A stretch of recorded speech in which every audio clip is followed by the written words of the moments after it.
Hi everybody, and welcome back to Plastic Models by a Regular Dude. And my next project, the Tamiya 1/72nd scale Kawasaki Ki-61-Id Hien, or Tony as the Allies called it.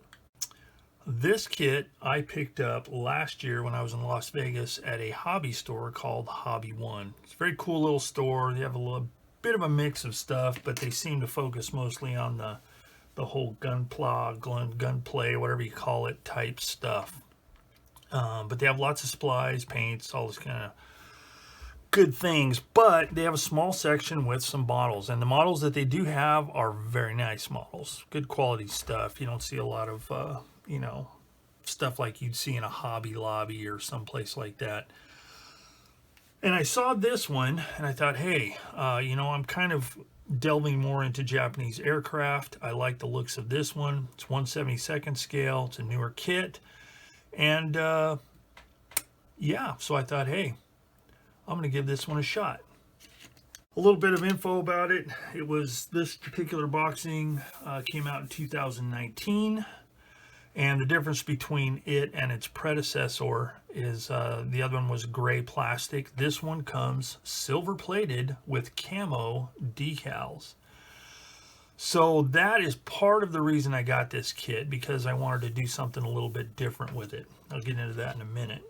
I'm going to usually do the usual thing of going through all the parts and all that kind of stuff. I'm going to keep this series somewhat short. But this is an example of what the silver plated stuff looks like.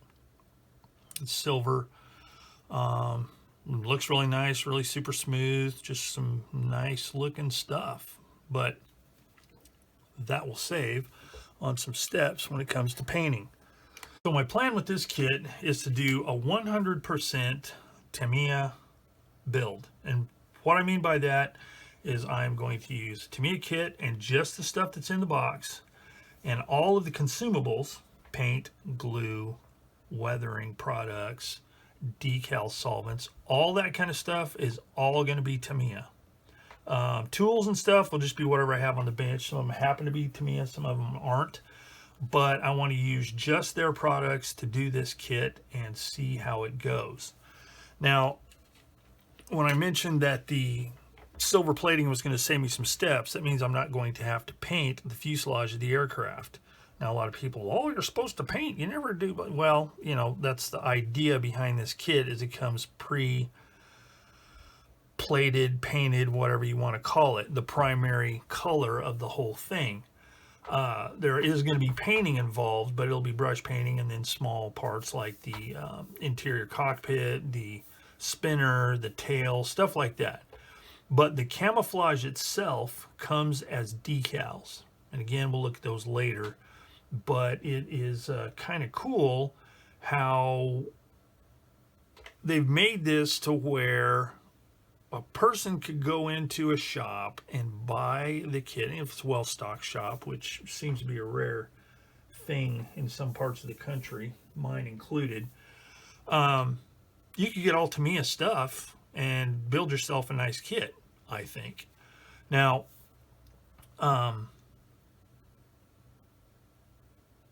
the decals, it's like this, like one side of the fuselage is one decal, the other side of the fuselage is the other decal, this wing top one decal, that wing top one decal.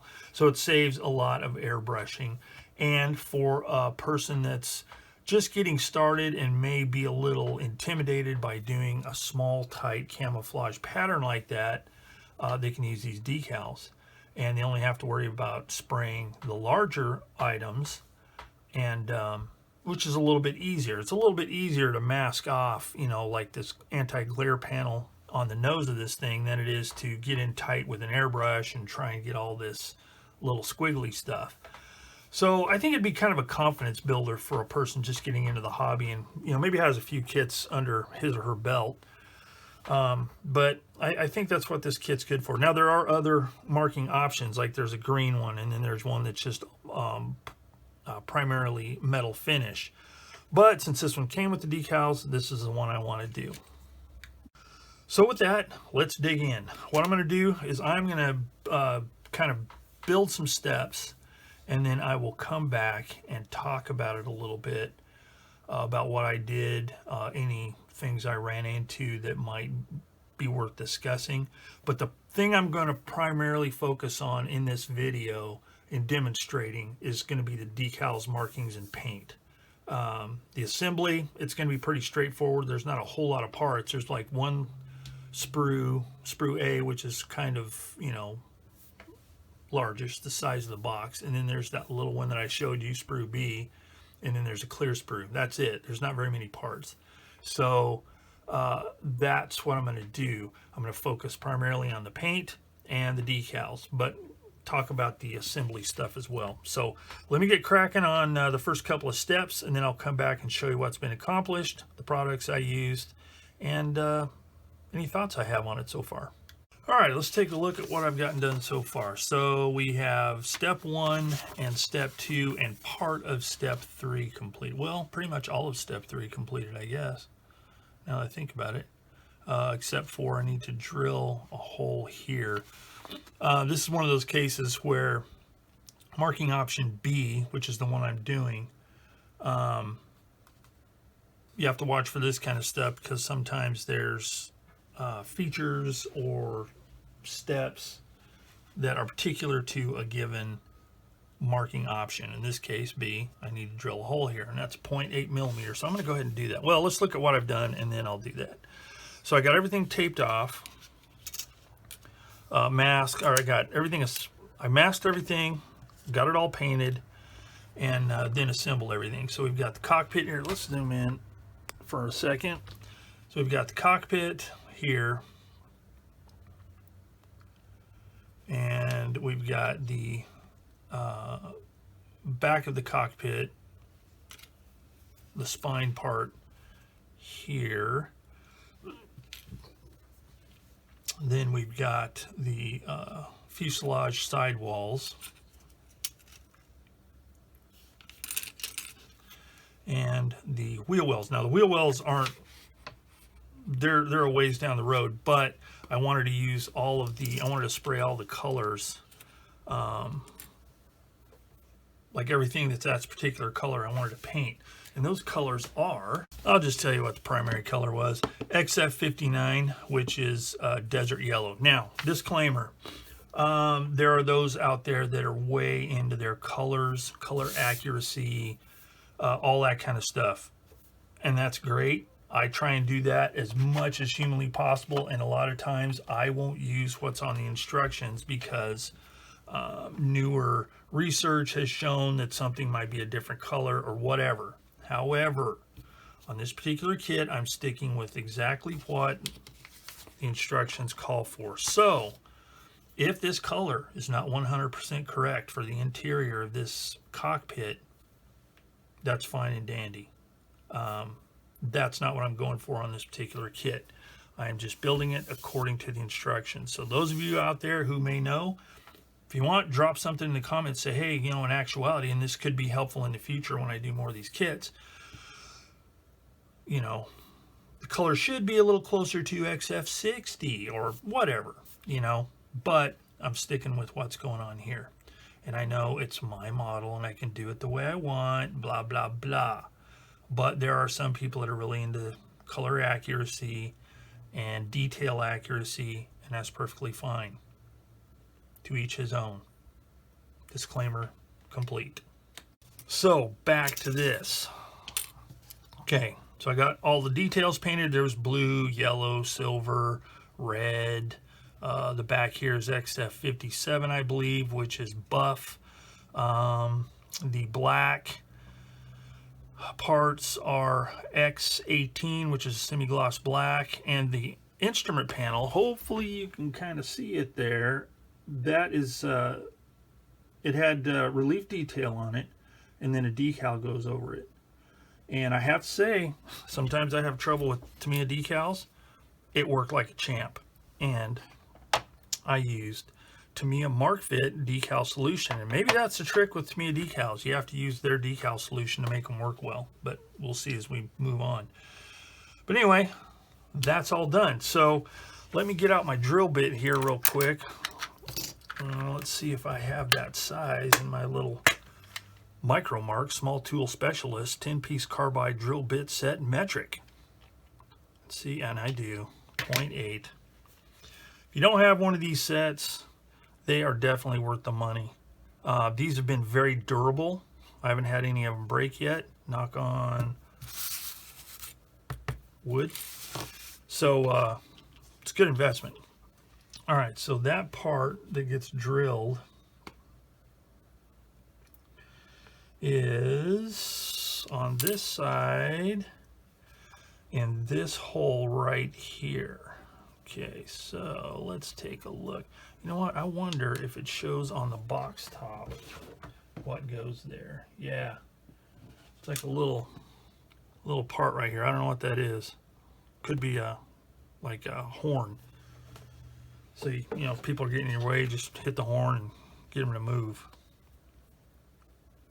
That's a little humor there. So anyway, let's go ahead and drill that. Just like that. Beautiful. I'll smooth that out with a knife. All right, that was easy enough. All right, so with all of that complete now, I can move on to step number 4. Tip of the day. When changing blades, like the tip that's broken off of this one, there's a couple of things I do. Is this necessary? Nope, not at all. But it's what I do. So when I buy these in these packs like this, because I like that they're stored in this little safe tube here. So the first thing I do, you can maybe see there's a sheen of oil on there. I like to wipe that off because it's just going to get on my fingers and then get on the model and, you know, get some contamination going. So I wipe that off like that. Then, using a Q-tip / cotton bud, and in this case some X20A thinner, which is mostly alcohol. I'd use alcohol, but I don't have any handy. I wet that thing up like that, and I further clean that off like that. That way there's no oil residue on there. All right. Then, here's the important part, and I am a freak for this kind of stuff. You can ask my family, you can ask the people I work with. Having worked in the corporate retail industry, I was most often an operations manager, which included, as one of my job responsibilities, loss prevention, which includes safety. What I do is I take this blade, and this may be overkill to some of y'all, but this is what I do. I put it on the tape like that, and then I just roll this baby up like this. So there's a nice thick shield around that blade. So then I can safely throw it in my trash can, and if I were to drop a part in there or stick my hand in the can for some reason or be emptying it, I don't have to worry about getting poked by a blade. All right, so that is today's tip of the day. Again, as always, it's free, no extra charge. Public service announcement complete. So now I can move on to step number 4, which is gluing these parts together here. So I'm going to work on that. I may get on up into part number 5 and all that kind of stuff. And then I'll come back and chat a little bit more. Okay, so step 5. This part I had done previously so I could paint it when I painted everything else. I've not painted the guns yet. I'll get to that. But I got this part glued on and this part glued on. Now, one of the things, and this little part here, A16, one of the things about this aircraft is cleaning up seam lines would be a pain. Okay, fortunately, this thing fits together really well. But cleaning up the seam lines would present certain trouble. Now, there's all kinds of ways to get around having it look weird. For example,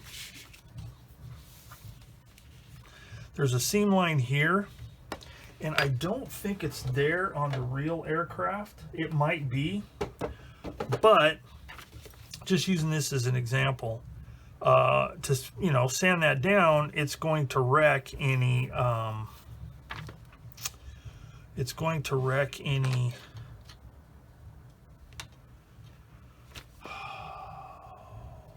plating that's around there. So, you know, there's that. Then this one here, same thing, but that is a seam line, and I am going to have to fix that because well, it's there, but it's very faint. All that said, the way this thing is set up, like all this gets painted black, so that's not gonna mess up any seam lines or anything like that.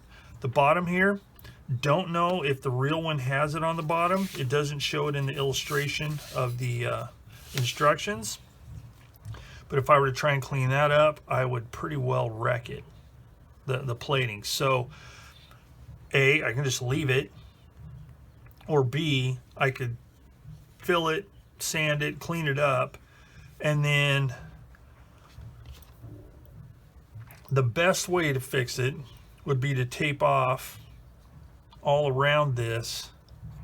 By the way, I am using Tamiya tape for my masking, and spray that with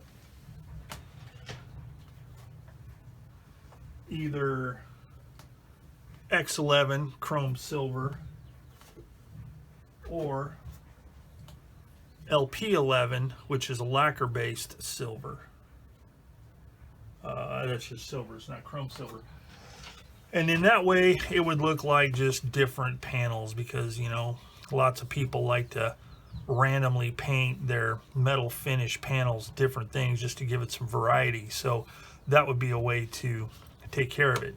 But on the spine of the aircraft here, something that's really cool, and it's like this on the real aircraft, so it's pretty fortunate with this silver plating business, is there was no seam right down the middle. There was this overlapping type strip that covered that seam. So there's no worry about a crooked seam, there's no worry about a gap or any of that kind of thing. So the way they engineered it is really kind of cool. So anyway, that's just a little bit of that. But anyway, so this is all painted and ready to go, and the fuselage is done. So step 5 is complete. So next is step 6, which is the installation of the cockpit, the tail wheel, and the horizontal stabilizers. So I'm going to work on that for a little bit and then come back. Okay, quick notation here. As you can see, I've got quite a bit done, and I'll talk more about the assembly, which has been pretty unremarkable in that there hasn't been any problems. It's just been going swimmingly. But I wanted to talk about the exhaust real quick. So here's the exhaust, and in the instructions, it calls out for X18, which is this, which is semi-gloss, which is like, I'm assuming part of the shielding part of it. And then the actual exhaust itself is a combination of XF56, which is metallic gray, and XF7, which is red, in a ratio of 5:1, and that supposedly will give you kind of a rust color. So that is what I'm going to do. I'm going to do it exactly like the instructions say, because I'm trying to keep this pretty much per the instructions. But first I'll paint this outer edge X18, which is semi-gloss black. Then I'll tape that off and paint the pipes themselves. So just want to tell you, what's going on with that and the colors I'm using. All right, something else I want to mention here real quick while I'm thinking of it. This silver plating on this aircraft, and I'm sure the other ones that they do like this, sometimes, well, most times, you can get away whenever you have a painted part. You can get away with gluing it without scraping the paint off. That is not the case with this plating. This plating is much more durable, and I don't know what it's made out of. I don't know what it entails. But glue, I mean, I'm sure if you got glue on it, it would mess up the plating. But as a matter of fact, let's do a little experiment here and see. Right here by this A, I'm going to put some on there. Let's see what happens. But I have a funny feeling. Yeah, it's just kind of puddled up there. Now it might decrode it a bit, but I don't think it's going to dissolve it enough that it could. Yeah, see, it just totally evaporated. See, look at that. Yeah. So this stuff is impervious, I'm going to say, to at least Tamiya Extra Thin, which is a good thing, because if you were to get some on there, you don't have to worry about marring it so much. Point being, it is necessary to do as the instructions indicate and scrape the plating away. So anyway, just wanted to interject that real quick. I'll continue on and come back. All right, so the construction is pretty much done. The only things I need to do is I need to put on the antenna. I obviously need to do the canopy, but I need to mask it off and get that painted. The landing gear, the little horn or whatever in tarnation that thing is, that goes on the side of the fuselage, and the prop. So before I can attach all those small parts, I need to get the big decals on, namely the camouflage. So that is the next thing I'm going to work on. So let's see, here we go. And just as a side note, these decals are also available as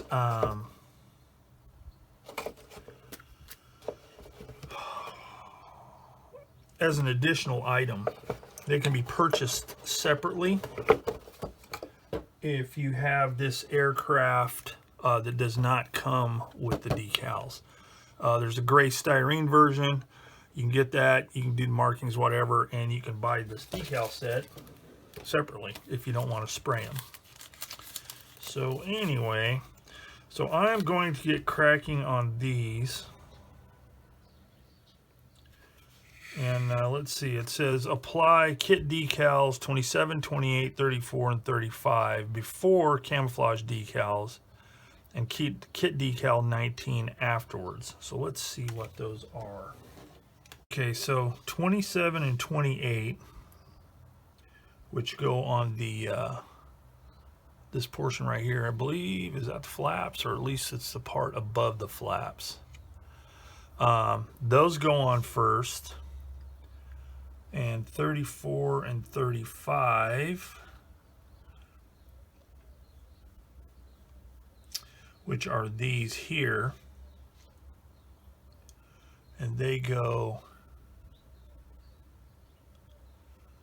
here. Yeah, they go right here. Those go on first. Now here's something that's kind of nice. Now a lot of manufacturers don't do this, and I don't know if Tamiya does it all the time. But there's a decal that goes right here. Now there's a raised hump right here, kind of a ovalish teardrop shaped thing. And sometimes those can be kind of a pain to get to settle in really good without forming wrinkles. Well, Tamiya has applied or supplied holes where those go, so you don't have to worry about it. So that's kind of cool. Kit decal 19 goes on afterwards, and that is, let's see what 19 is. It's this one here, the kill markings. All right, and then obviously there's the colored stripes on the side, the Hinomarus, the tail insignia, stuff like that. But that's what I need to do first. So I need to put these 4 on first, and then I can do the camouflage. All right, let's talk decals. So I've got one side on. I've got the smaller decals, but I put the first big one on. Here's another one soaking, getting ready to be put in. I might try that one on camera here, but I was kind of dubious at first because these are pretty solid. There's not any cutouts or anything, and there's detail here, and there's a little pin-like detail here, and there was some big bubbles, and I couldn't smash them out with a Q-tip, cotton bud / whatever this thing is, depending on where you're from. But I applied some more of this after pricking a few little holes with this, and it worked like a champ, no problem. So let's see if I can get this one in place here. They pretty well match, you know, where those like anti-skid walkways are or whatever they are. And oh shoot, haha, I almost forgot.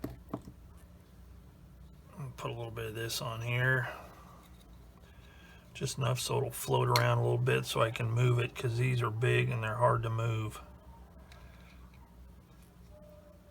But let's see if I can, whoop, man,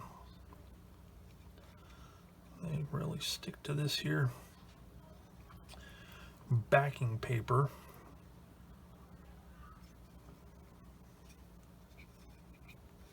Now you want it to line up more in the back than in the front, because in the front there are some other decals that go on. Oh my goodness, see, these things are... Now thank goodness, that is one benefit of these thick Tamiya decals, is they're tough. So they can take a bit of abuse as far as being pushed around, and then I tore it. But whatever, I'm not worried about it. Like that. So again, smashing these things down with a Q-tip doesn't work that great, but I got that one pretty well in place first time. I didn't have to, the other one I had to slide around quite a bit, but okay, see all those wrinkles?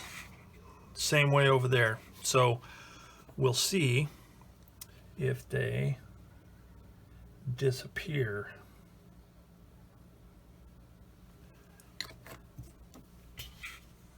Okay, so I put this side decal on. It is a flippin' nightmare. Full disclosure, I'm sure a lot of people could just throw it on there with no problem, but there is a lot going on with this particular decal. For example,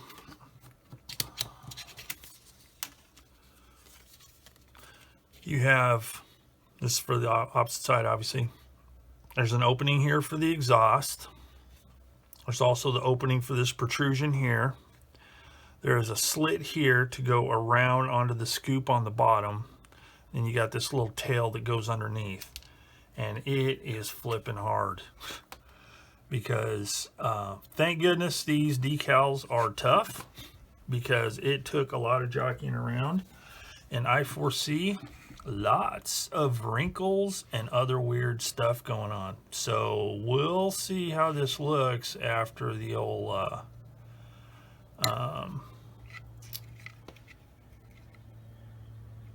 after the decal solvent does its thing. But it's,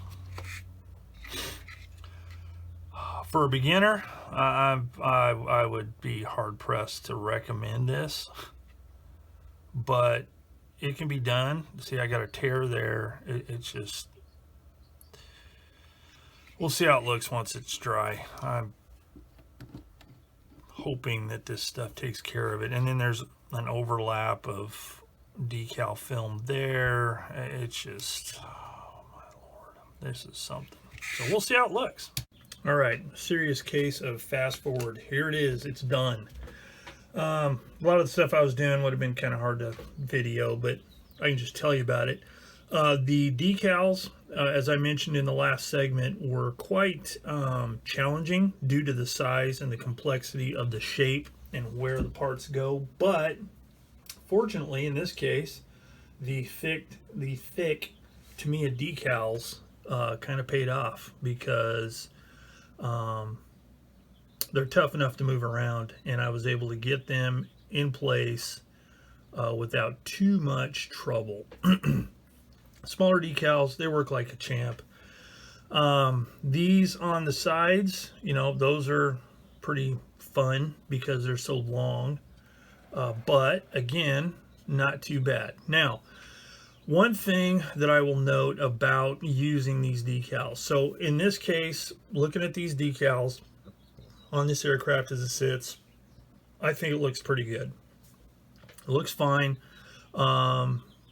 It looks like what it's supposed to be. Now, for those who like to do a lot of weathering, panel line washes, and stuff like that, that's where a situation like this can be a little bit more challenging, I guess you could say, because like right here, for instance, well, this whole stripe, and then the Hinomaru's, these yellow stripes here in the front, these yellow wing, you know, things, you run into the problem of layers. So you've got, like for here, for instance, you've got this large decal here, and then you have this decal here. So that's 2 layers of decal, and these decals are thick as it is. So even with decal solution, including Mark Fit Strong, which is the heavier duty stuff supposedly, you're still not going to get real good definition with the panel lines, because on a 1/48 scale kit it might not be as critical, because just because of a larger size, the panel lines are a little bit larger, but they're a lot finer on a 1/72 scale aircraft. So you run into not being able to really get deep definition on the panel lines. Now, as you can see here, hopefully, there is some panel line detail, but it's not sharp because of the thickness of the decal and it's settling down, 2 layers settling down into the panel line. So, you know, really I have to say that getting that much is pretty good. You're not going to get real good definition for the panel line, so it'd be a little bit more challenging to do a wash on them. And as you can see, I haven't done a wash. I'm not going to do any weathering on this kit. I'm going to leave it as is, totally clean kit. I've accomplished what I wanted to accomplish with this kit, so you know, there you go.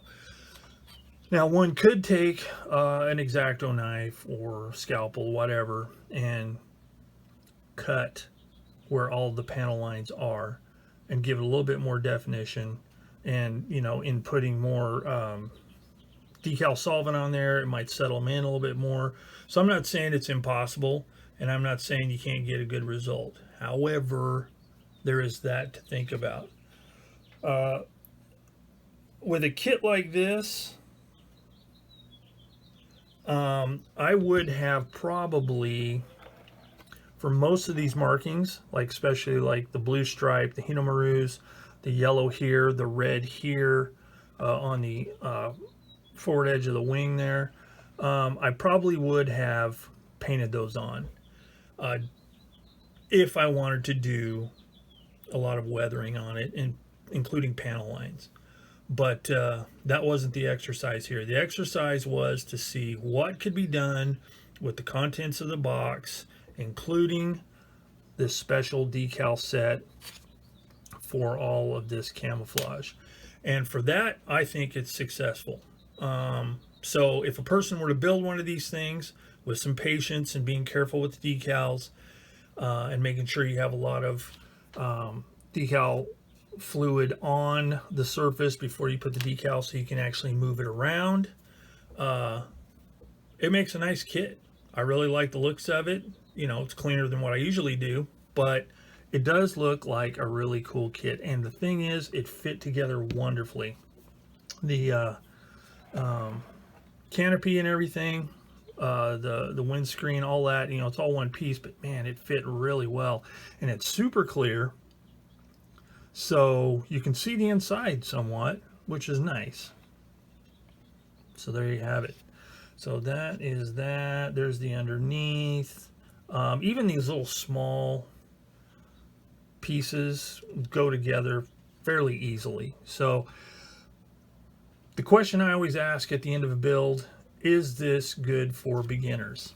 I would say a beginner with a couple of kits under his or her belt. And only because of the decals. If you were to do, say, one of the solid colors, like the solid green or the all metal, it would be no sweat at all for a beginner. But somebody with a couple of kits underneath the old belt, as I say, it could be done. It's a good kit, goes together really well. The detail is very nice, not overabundance of parts, and the decals, with their drawback of being thick, actually work in favor. Actually, that didn't make sense. Are actually an asset and make it easier to do the decals. So there you go.